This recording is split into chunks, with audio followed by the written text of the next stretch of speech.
Eu não vou fazer uma apresentação em PowerPoint, mas uma conversa um pouco mais livre, e depois vou deixar mais tempo para a pergunta, que eu imagino que esse tema de marco legal desperta muitas paixões, né?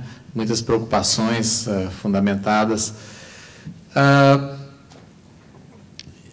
Nós temos, eu vou mencionar 4 áreas aqui, algumas experiências, algumas perspectivas. A questão de gestão de recursos pesqueiros, questão de floresta, questão de recursos genéticos e áreas protegidas. Então, vamos falar um pouco de marco legal nessas 4 áreas.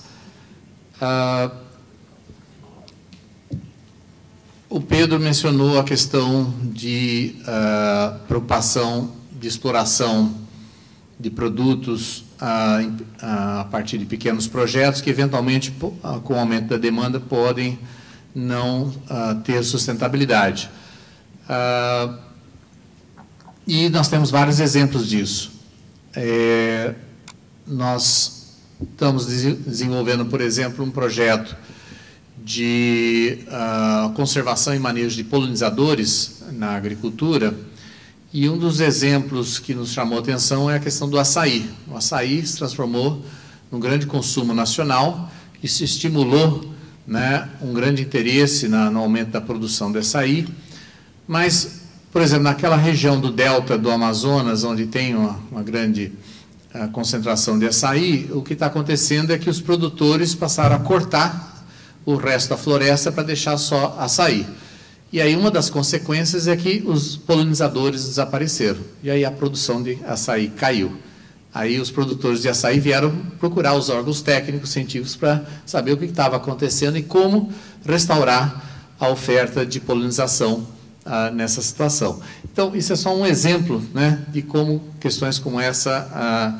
quer dizer, é muito bom ampliar a demanda, né, de produtos da floresta, isso ajuda a valorizar a floresta, manter a floresta em pé, mas também, se isso não for bem administrado, pode levar à destruição dessa floresta. Essa legislação ambiental, quer dizer, nós lidamos com a questão básica da tragédia dos bens comuns, né? Aquele conceito foi colocado nos anos 60, Tragedy of the Commons, quer dizer, reflete bem a nossa dificuldade de fazer uma boa gestão de bens públicos, né? E pesca, acho que é o exemplo mais acabado disso daí, no mundo inteiro, né? E foi mostrado, o David mostrou aí na apresentação, o colapso da pesca de bacalhau, por exemplo, na costa do Canadá, né? E isso se repete no mundo inteiro, inclusive aqui no Brasil, né? Quer dizer, pelos dados atuais, 80% das grandes pescarias no sul e sudeste do Brasil estão sobreexplotadas. Quer dizer, a gente já está explorando além da capacidade de renovação dos estoques. Quer dizer, os estoques estão em declínio, né? Sardinha, que era o maior recurso pesqueiro nessa região, hoje é uma fração, né, o tamanho do estoque e a produção do que já foi nos anos 60 e 70. Né? E o que se vê continuamente é um ciclo, né, que também se observa nas áreas de floresta, né, que em inglês se chama bust and boom, quer dizer, você tem, ou boom and bust, sei lá, você tem... você tem um grande crescimento, né, de um mercado, e depois você tem o colapso. Por exemplo, na área de pesca, vários novos recursos pesqueiros entraram em exploração nos últimos anos e já colapsaram, e já foram abandonados, né? E o grande público nem fica sabendo, mas tem havido uma rotatividade de exploração de estoques pesqueiros, e nenhum deles se mostrou sustentável da forma com que eles são explorados.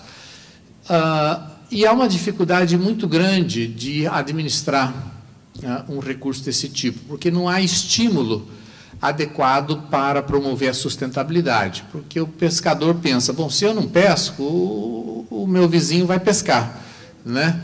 Então, isso estimula a sobrepesca, né? E é um pouco do que acontece também de apropriação de florestas públicas na Amazônia, né? Essa tragédia.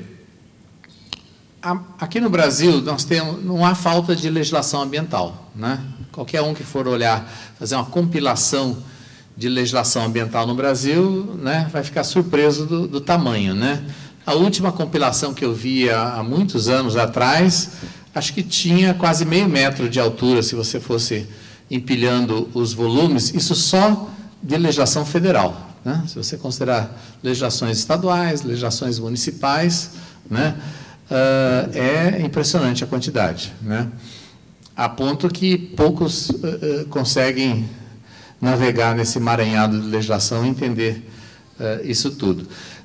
Eu acho que um dos problemas que nós temos é a tradição jurídica brasileira. Quer dizer, a nossa tradição jurídica é a tradição de primeiro você faz a lei e depois você tenta fazer os outros cumprirem a lei, né? Que é diferente de alguns outros países, que primeiro você estabelece uma nova prática social e aí depois você transforma aquilo em lei, né? Aqui no Brasil há um vício de origem, né? Você acha que você resolve tudo criando uma nova lei, né? E depois a gente descobre que aquela lei não funciona, não pega, né? Porque não foi pactuado, né? Então, a dificuldade nossa é conseguir esse pacto, né, na sociedade, né? Por exemplo, na questão da pesca, o que a Nova Zelândia, que é um dos países que conseguiu avançar, eles, também é fácil, que é um país ilha, né, isolado dos outros, eles determinaram o tamanho dos estoques pesqueiros, determinaram o número de pescadores, identificaram o número de pescadores e a capacidade de pesca, concluíram que a capacidade de pesca estava além da capacidade de suporte. Em função disso, eles calibraram uma taxa, né, começaram a cobrar bastante alto a taxa de licença de pesca. Com isso, criaram um fundo, e esse fundo, um dos usos desse recurso é pagar para os pescadores deixarem de pescar. Então, para estimular um balanço entre o esforço de pesca com a capacidade dos estoques de se renovarem. Então, eles estimulam os pescadores a abandonar o setor, achar outros modos de vida para poder equilibrar, né? Não são todos os países que conseguem implementar um modelo desse tipo, né? E aqui no Brasil isso ainda não foi possível tentar negociar isso. Nós temos uma lei na área de pesca, que é de 2009, a última lei, que determina que toda a exploração de estoques pesqueiros no Brasil tem que ser feita de forma sustentável, que os estoques pesqueiros têm que ser renovados, recuperados, né? Está em lei, né? A gestão é compartilhada entre o Ministério da Pesca, que foi criado, Pesca e Agricultura, e o Ministério do Meio Ambiente, né? Mas a prática é uma prática de lobby dos pescadores, né? E principalmente os grandes empreendimentos de pesca para liberar a pesca, né? Sem muito compromisso com sustentabilidade desses estoques, né? Então, a dificuldade nossa é estabelecer essa relação, quer dizer, entre a responsabilidade de quem pesca com a conservação daquele bem. A gente conseguiu sucesso aqui no Brasil em escala local. Então, se você for para Mamirauá, por exemplo, né, o projeto que foi feito ali numa reserva de desenvolvimento sustentável estadual conseguiu fazer um pacto com aquelas comunidades de pescadores, fazer um plano de gestão. Os pescadores locais tiveram ganho, porque com a entrada desse pacto do governo, os pescadores externos, principalmente os grandes barcos de Manaus, foram excluídos, né? Então, aqueles pescadores locais tiveram exclusividade de direito de pesca naqueles lagos de Mamirauá. São algumas centenas de lagos. E foi feito um zoneamento, 1/3 dos lagos foram destinados para preservação, um terço dos lagos para pesca de subsistência e apenas 1/3 para pesca comercial. E o resultado é que as populações, por exemplo, de Pirarucu, têm se recuperado muito rapidamente, né? E isso nós temos algumas outras experiências locais em outras regiões do Brasil, na zona costeira, bem como em áreas interiores. Tem um estudo recente feito lá no México, em áreas de recifes e corais, mostrando que em 10 anos de conservação com a criação de unidades de conservação em áreas de Recife, né, a recuperação das populações foi algo estrondoso, né? Quer dizer, multiplicou-se, né, muitas vezes o tamanho, eu não lembro agora a cifra, mas multiplicou muitas vezes o tamanho da população original. Nós temos dados, por exemplo, na costa dos Estados Unidos, isso é usado no relatório TIB, mostrando que as áreas com maior produtividade pesqueira, em que os barcos pesqueiros têm maior retorno, é justamente no entorno das unidades de conservação marinhas que foram criadas. No entanto, a gente tem muita dificuldade aqui no Brasil de conseguir criar áreas de conservação em áreas aquáticas, marinhas ou interiores, por causa da resistência do setor empresarial de pesca, né? Então, como conciliar isso daí? Nós estamos vendo, todos estão acompanhando a discussão do Código Florestal, né? E a dificuldade dessa discussão. Em parte, é uma discussão que ficou polarizada, de um lado a preocupação ambiental, do outro lado a preocupação agrícola, né? Numa visão atrasada de agricultura, né? Uma visão de agricultura de décadas ou séculos atrás do Brasil, em que o agricultor achava que podia fazer qualquer coisa, a terra era dele, só dele, e ele podia destruir aquela área e se dar o luxo de ir para outra área para explorar e deixar aquele passivo para a sociedade, né? Infelizmente, ainda tem gente que acha que pode continuar fazendo isso aqui no Brasil, né? Felizmente, a gente já tem lideranças aí no setor agrícola que tem uma visão moderna de sustentabilidade, de competitividade, sabendo muito bem que não vai conseguir, no futuro próximo, exportar produtos agrícolas se não houver sustentabilidade, né? E o Brasil já começa a enfrentar esses tipos de barreiras, né? E isso é interessante porque, então, força mais claramente o setor agrícola brasileiro a aumentar seus esforços aí de sustentabilidade. O fato é que a discussão no Código Florestal foi interessante porque a gente conseguiu mobilizar uma série de discussões de setores ambientalistas e setores acadêmicos, setores da agricultura e da área de floresta, e houve, sim, isso é muito interessante, uma disposição de convergência de posições. Talvez 10 anos atrás, talvez a gente não visse isso. As posições eram mais polarizadas entre o lado ambiental e o lado desenvolvimentista. Então, a gente viu esse avanço, essa disposição de realmente tentar modernizar o código e fazer ajustes que garantisse, por um lado, sim, um olhar mais realista, né, da situação no campo aqui no Brasil, né, e de como garantir uma melhor efetividade, porque, de novo, o Código Florestal é um daqueles códigos que foi feito de cima para baixo. Então, você estabeleceu uma regra boa, né? Isso veio desde 34, depois foi revista em 65, a de 34 foi formulada por pesquisadores botânicos do Museu Nacional do Rio de Janeiro e pelo Navarro de Andrade, que era o engenheiro florestal, chefe da Companhia Paulista de Estrada de Ferros, né? E que tinha uma racionalidade, né, muito boa. Mas não foram desenvolvidos os mecanismos de capacitação, de incentivos econômicos, etc., etc. Quer dizer, achou-se que basta ter a lei que ela seria auto-implementável. E a realidade é que a gente viu que não, né? Por exemplo, um dos estudos recentes do Gerd Sparovec, lá da Exalc, mostra que, em média, fora da Amazônia, metade das APPs e reservas legais não foram respeitadas, foram degradadas no Brasil, né?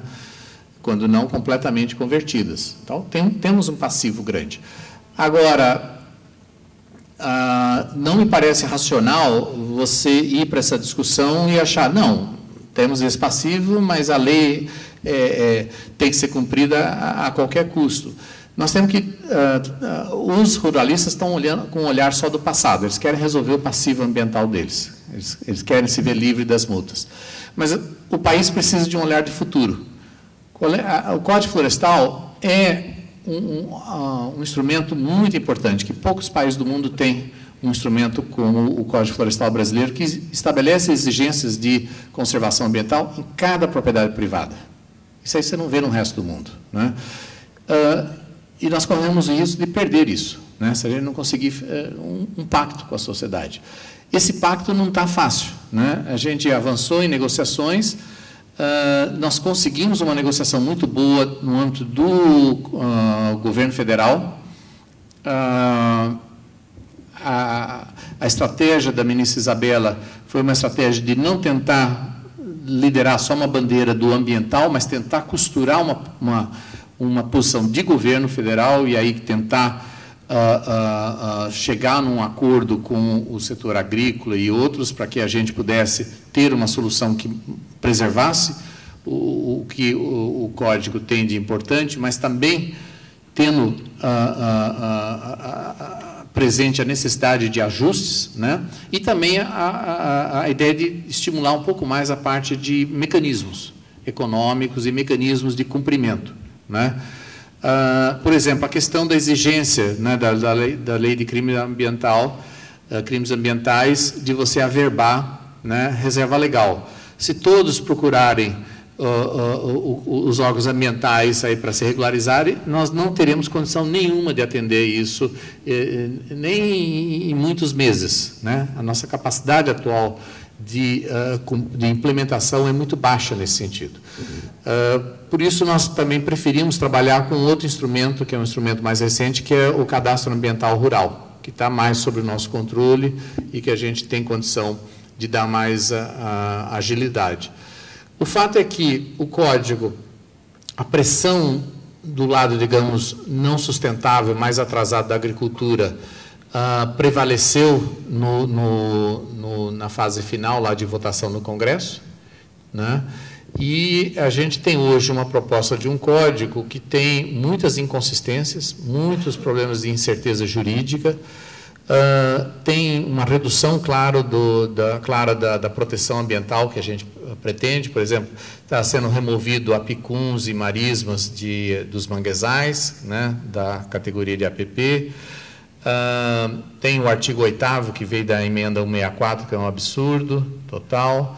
Então, tem várias inconsistências ali. Se isso não for corrigido, não só vai ser ruim para o meio ambiente, vai ser ruim para a sustentabilidade da agricultura brasileira a longo prazo, mas a questão do Código vai sair da esfera dos órgãos ambientais e vai para a esfera jurídica. Vai ser o Ministério Público e a Justiça que vai ter que resolver as questões do Código Florestal. Então, nós estamos investindo e com esperança de que no Senado a gente consiga fazer uma correção de rumo. Não está garantido, nós vamos ter que apostar para ver.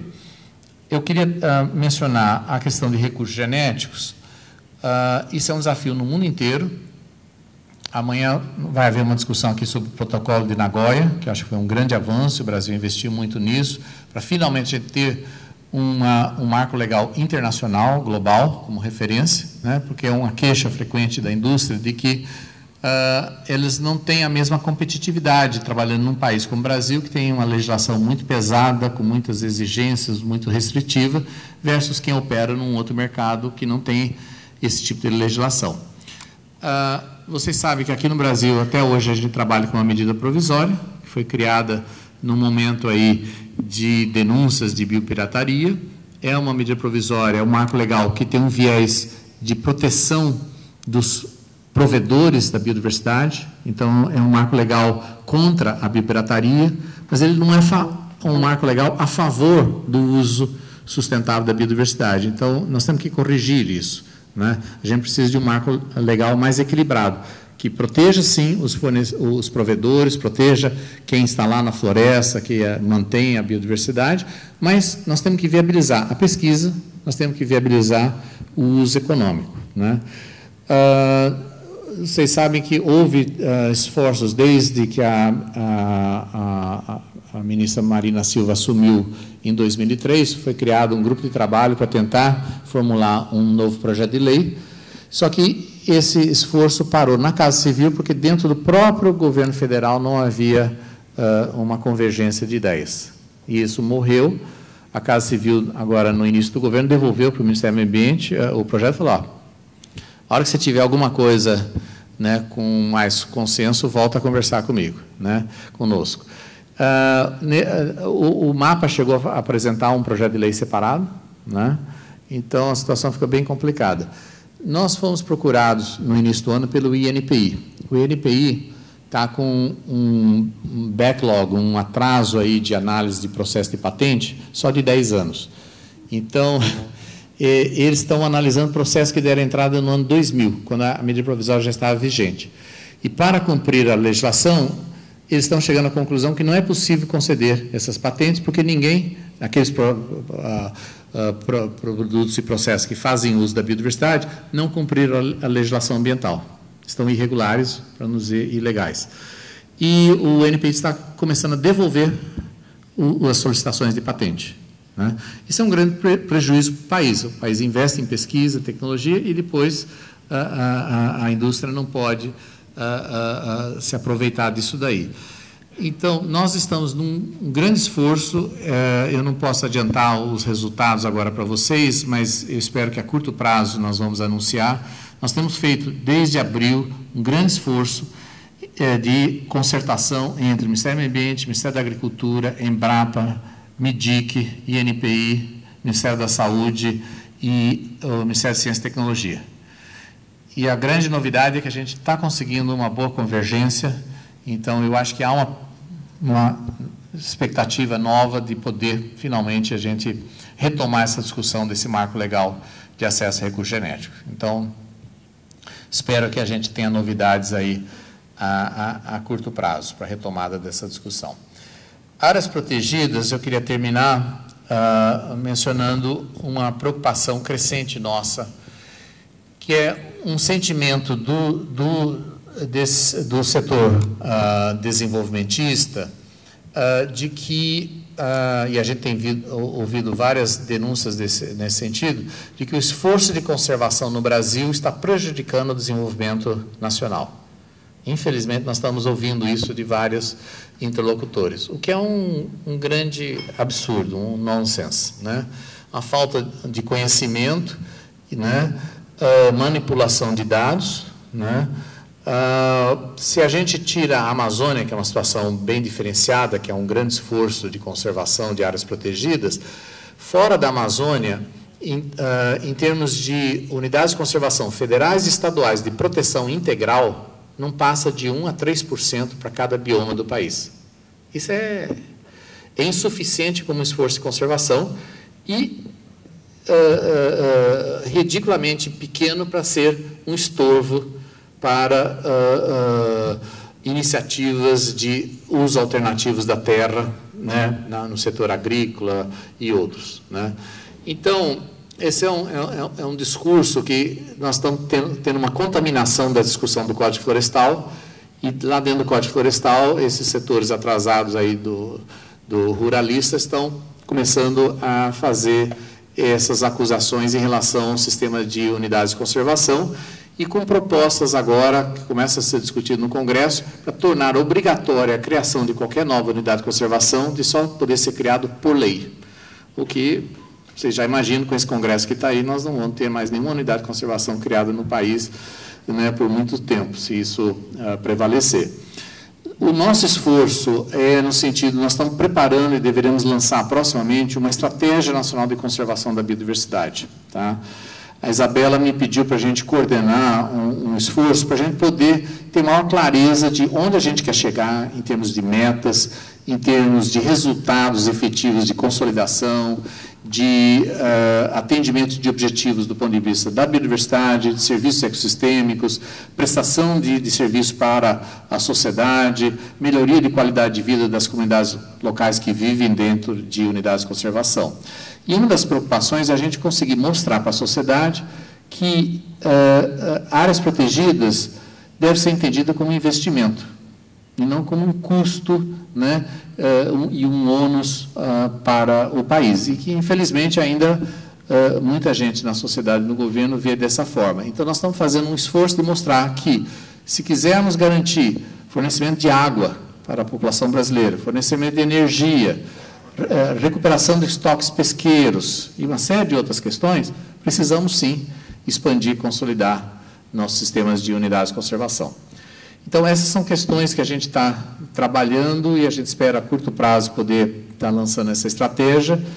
E retomar as discussões aí no Congresso, né? A gente está com a expectativa de poder ter alguma melhoria da discussão do Código Florestal no Senado, mas também a questão está bem polarizada. Quer dizer, tem grupos lá, né, que querem entregar toda a questão de gestão florestal e decisões sobre as restrições ambientais para os estados, né? E a gente sabe muito bem que a maior parte dos estados não tem as condições adequadas para fazer isso e vai ficar muito vulnerável à manipulação de interesses políticos e de lobby econômico. Então, essas são preocupações, mas eu vou parar por aqui, que eu acho que eu já falei demais. Obrigado.